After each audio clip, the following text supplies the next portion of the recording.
今次4月23號，星期三記谷草野菜。今期為大家帶嚟連續2場記心水解讀，分別係第6、第7場，所以大家不妨參考下買埋呢口孖寶。頭場第6場，更加轉用大師傅搏殺，心意好明顯。大家好，呢度係賽馬靈籤，運用報紙記黃大仙賽馬靈籤，同大家解讀賽馬日心水。而家馬上同大家睇睇呢2場馬。先嚟第6場，第4班1650米草地。先同大家睇靈籤，報紙對應第6場記靈籤係31狂風驟雨打旋篷。無論係見字解字，抑或係呢句靈籤嘅意思，明顯先要咗呢隻5號風起雲湧。今次轉翻用大師傅，心意非常明顯，所以孖寶膽今場第6場先要呢隻。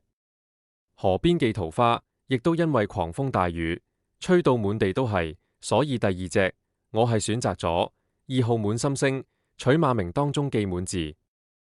最後提供一隻河流湍急，連漁夫都不能分辨東西方向，故此就選咗8號東方魅影呢隻冷馬俾大家參考下。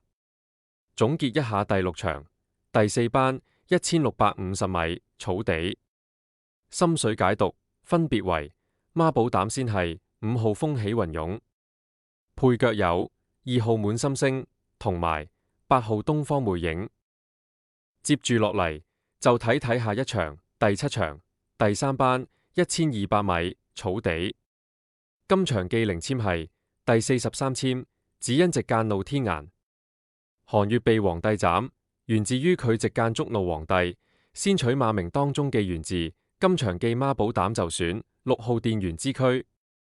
靈籤故事中，韓愈忙於奔命，日夜趕程不離馬鞍，日夜二字聯想到早上記太陽或晚上記月光，故此馬名當中記亮字十分匹配。第2選就係5號佛亮老窩。最後記一選，韓愈忙於奔命，非常疲倦，此可理解為對神色記描述，所以就選7號雪擁神駒。總結一下第7場，第3班1200米草地。心水解讀分別為孖寶膽6號電元之駒，配腳係5號佛亮老窩同埋7號雪擁神駒。祝各位朋友好運。